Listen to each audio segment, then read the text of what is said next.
Si tu veux apprendre ta religion correctement, viens me rejoindre sur mon nouveau site internet i-islami.com. Croyances, langue arabe, jurisprudence, tajwid, tafsir, sciences du hadith, comportement et exhortation. Tout cela dans une seule et même formation.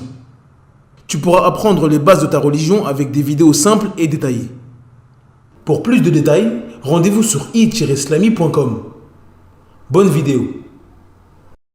Assalamu alaikum wa rahmatullahi wa barakatuh. Dans cette nouvelle vidéo, nous allons définir ensemble le mot masturbation. Al-istimna. Nous diviserons cette vidéo en 3 parties. La première partie sera consacrée à la définition du mot istimna dans la langue arabe. Dans la deuxième partie, nous définirons le mot istimna dans le jargon islamique. Dans la troisième et dernière partie, nous verrons ce qu'il faut absolument savoir à propos de la masturbation. Nous y verrons entre autres ces différentes catégories ainsi que leur jugement religieux. Nous y verrons entre autres les différentes situations dans lesquelles une personne est amenée à pratiquer la masturbation. Puis nous donnerons un jugement religieux à ces situations. Et enfin, nous verrons si la pratique de la masturbation annule ou non le jeûne de la personne.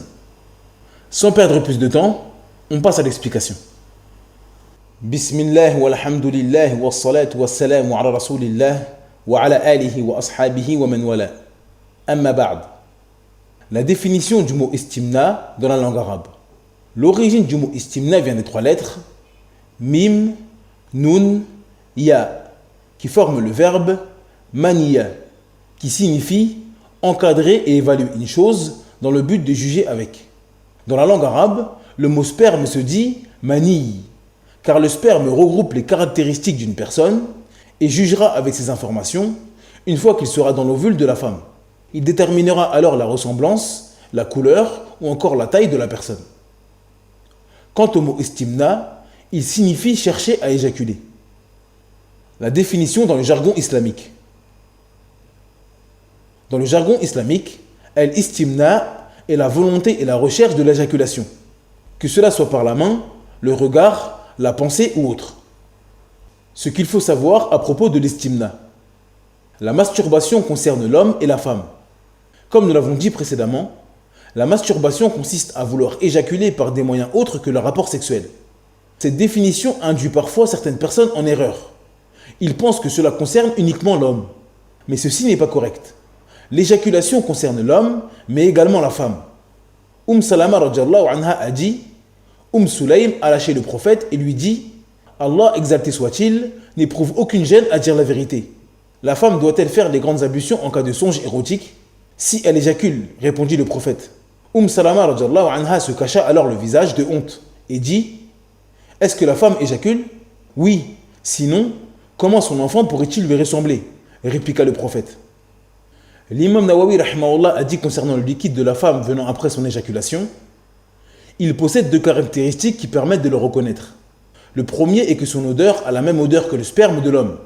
Le deuxième est qu'il est accompagné du plaisir au moment de sa sortie, et suivi d'une torpeur et d'une léthargie de la part de la femme juste après sa sortie. Fin de citation. A noter que certains savants rajoutent que le liquide de l'éjaculation de la femme est jaunâtre et très peu épais contrairement au sperme. Le jugement de la masturbation. Les savants ont énormément divergé concernant le jugement de la masturbation.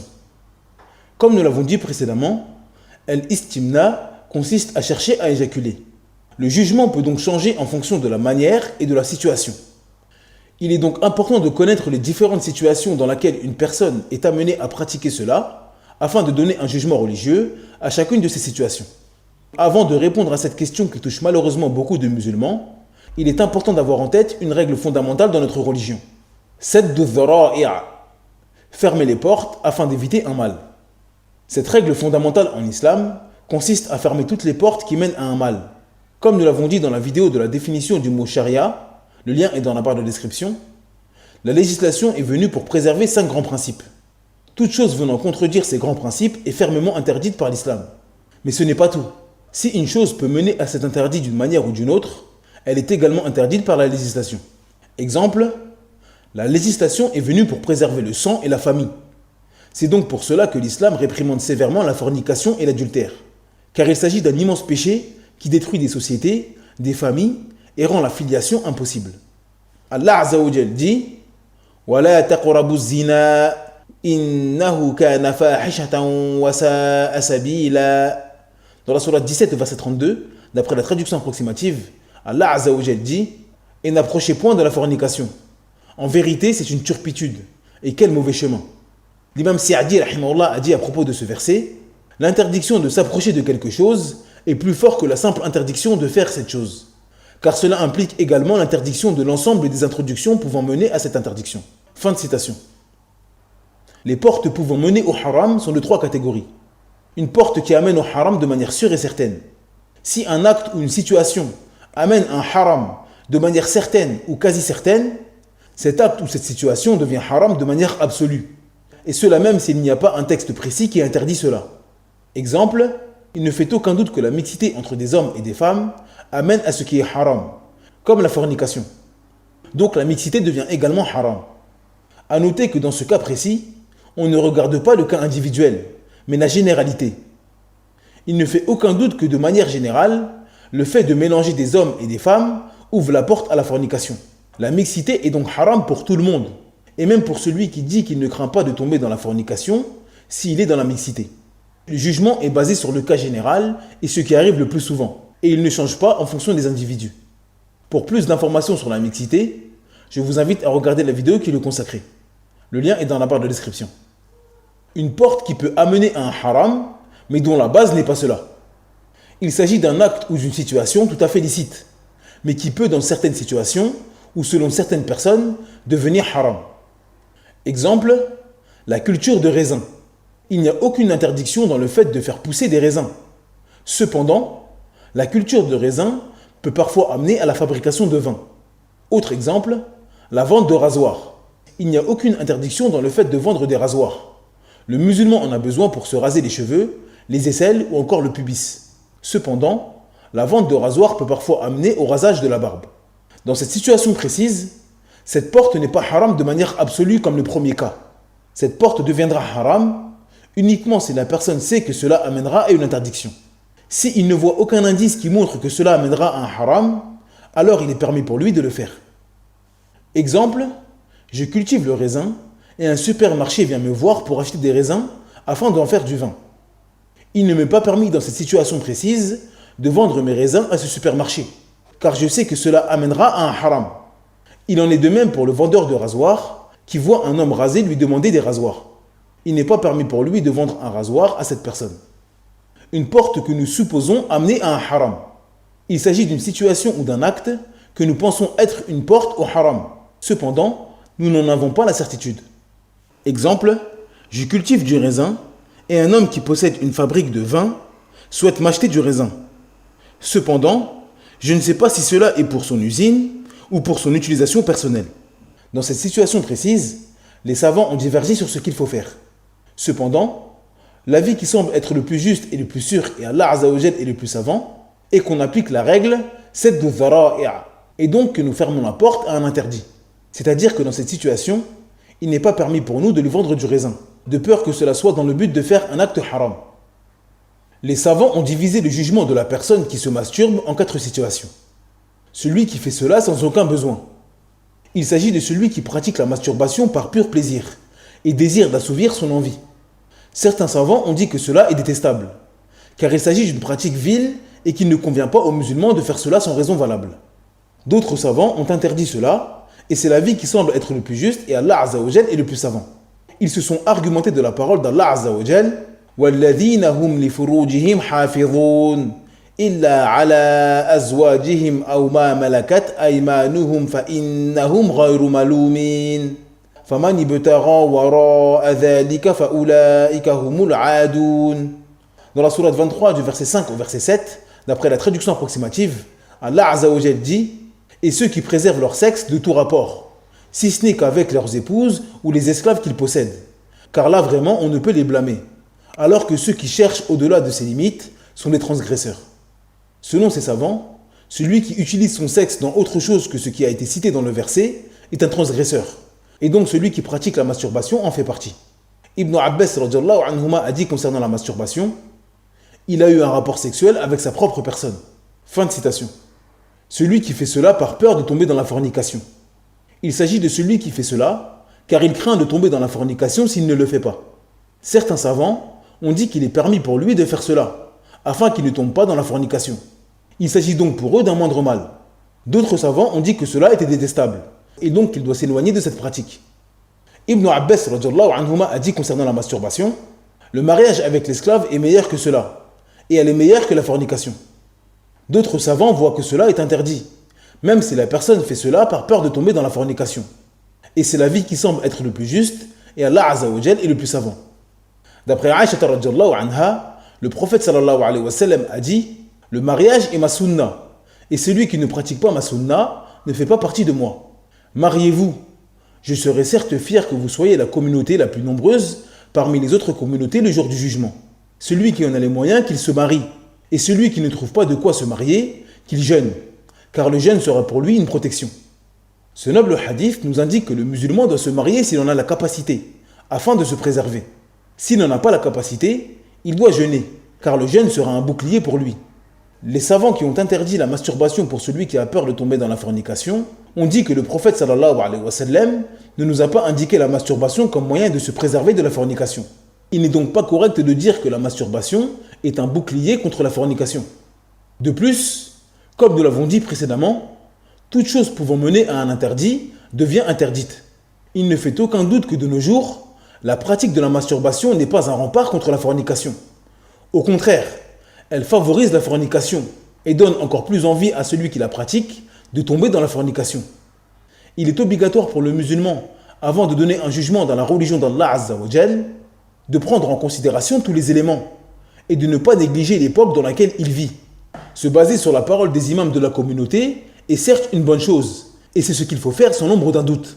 Mais cela n'est pas suffisant pour émettre un jugement religieux. Il est primordial de prendre en considération l'époque dans laquelle il vit et l'endroit où il se trouve. Les savants qui ont autorisé ou même rendu détestable la masturbation l'ont fait uniquement pour fermer la porte à la fornication et au péché. Mais les savants de cette époque n'avaient pas un fléau dévastateur que nous possédons à notre époque. Un fléau qui tue le cœur, le corps et la raison de la personne. Ce fléau est la pornographie. Il ne fait aucun doute que la quasi-totalité, voire la totalité des gens qui ont recours à la masturbation à notre époque, le font en visionnant de la pornographie. Et il ne fait aucun doute que la pornographie est haram, et que cela ouvre une immense porte à la fornication. Donc, si la pornographie est haram, et que la masturbation est une porte évidente au visionnage de cela, il ne fait aucun doute sur le caractère illicite de la masturbation à notre époque. Et cela même si la personne craint de tomber dans la fornication. Nous disons à cette personne que pratiquer la masturbation augmentera encore plus son envie de tomber dans la fornication. Et peut-être qu'il tombera dans la fornication après avoir pratiqué la masturbation. Le musulman doit donc craindre Allah Azza wa Jal et se tenir aux injonctions du prophète sallallahu alayhi wa sallam en cherchant à se marier pour celui qui en a la possibilité ou jeûner pour celui qui ne peut pas se marier. Lorsque le seul moyen d'éviter la fornication passe par la masturbation. Il s'agit d'une personne qui est face à une situation de fornication avérée et présente, et que le seul moyen d'éviter de tomber dans la fornication passe par la masturbation. Contrairement au cas précédent, la personne n'a pas juste peur de tomber dans la fornication. Elle est face à une situation précise où elle va tomber dans la fornication. Elle est donc face à deux choix, comme celui qui est dans un désert et qui se trouve face à la consommation d'alcool ou à mourir de soif. Le seul moyen pour lui d'éviter la mort est de boire de l'alcool. Dans cette situation précise, les savants qui ne rendaient pas la masturbation haram dans les situations précédentes voient évidemment qu'il est permis de pratiquer la masturbation dans cette situation. Quant aux savants qui interdisent la masturbation dans les cas précédents, ils disent que celui qui n'a pas d'autre choix que de pratiquer la masturbation pour éviter une situation de fornication réelle peut pratiquer la masturbation afin d'éviter la fornication, qui est évidemment beaucoup plus grave que la masturbation. Pour eux, la masturbation reste haram, mais il est permis de la pratiquer car il y a un haram plus grand encore. La masturbation faite par son époux ou son épouse. Comme nous l'avons dit dans la vidéo sur les rapports sexuels en islam, le lien est dans la barre de description, ceci est autorisé. La masturbation oblige-t-elle les grandes ablutions? Il est obligatoire pour celui ou celle qui éjacule de faire ces grandes ablutions, que cela soit après un rapport sexuel ou la masturbation.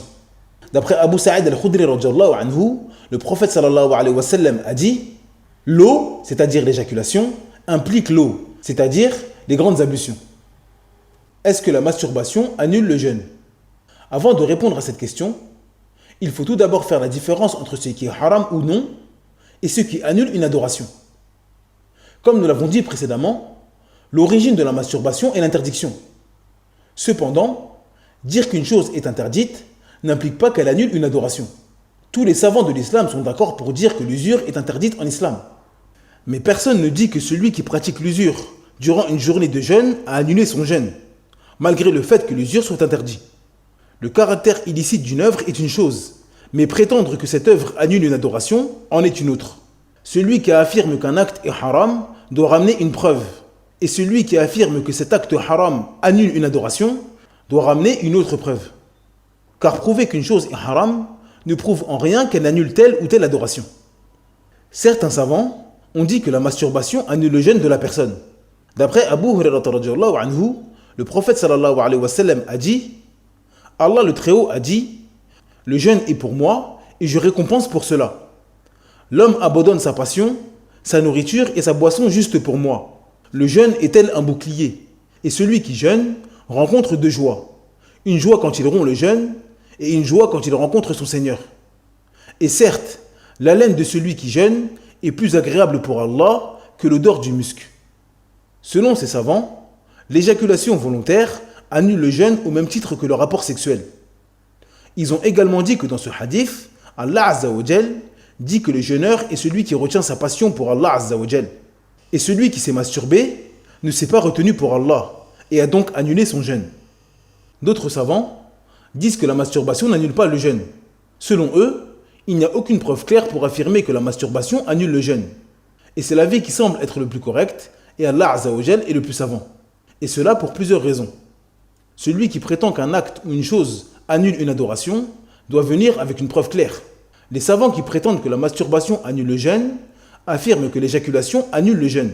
Nous n'avons pas de preuves claires qui mentionnent que l'éjaculation annule le jeûne. Nous avons des preuves évidentes et claires qui prouvent que l'éjaculation oblige les grandes ablutions. Mais nous n'avons pas, à ma connaissance, et Allah Azza wa Jal est le plus savant, de textes clairs qui nous prouvent que l'éjaculation annule le jeûne. Les savants qui disent que la masturbation annule le jeûne se basent également sur le hadith Qudsi d'Abu Hurairah radhiyallahu anhu. Ils disent que celui qui s'est masturbé ne s'est pas retenu pour Allah et a donc annulé son jeûne. Cependant, ce qui est voulu dans ce hadith par le mot shahwa est le rapport sexuel et non autre chose. Lorsque nous regroupons tous les textes sur les annulatifs du jeûne, nous nous apercevons clairement que ce qui annule le jeûne est le rapport sexuel, c'est-à-dire la pénétration. Et nous avons également une version du hadith d'Abu Hurairah radhiyallahu anhu rapporté par l'imam Ibn Khuzaymah rahimahullah qui nous montre que ce qui est voulu par la privation des shahwa est le fait de se priver de nourriture, de boisson et de rapports sexuels avec sa femme. D'après Abu Hurairah radhiyallahu anhu, le prophète sallallahu alayhi wa sallam a dit « Toutes les œuvres que le fils d'Adam fait sont pour lui.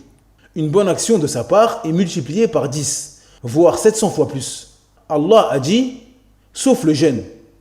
Le jeûne est pour moi, et je récompense pour cela. L'homme abandonne sa nourriture pour moi. Il abandonne sa boisson pour moi, et il abandonne ses jouissances et sa femme pour moi. Et certes, l'haleine de celui qui jeûne est plus agréable pour Allah que l'odeur du musc. Et celui qui jeûne rencontre deux joies.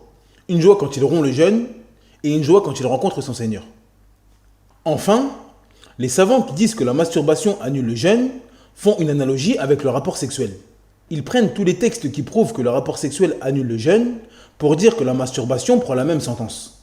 Comme nous l'avons dit dans la vidéo sur la définition du mot analogie, le lien est dans la barre de description, pour qu'une analogie soit correcte, il faut absolument que l'origine, c'est-à-dire le rapport sexuel dans notre sujet, ainsi que la branche, c'est-à-dire la masturbation, prennent exactement la même sentence, et cela en tout point, afin que l'analogie soit correcte.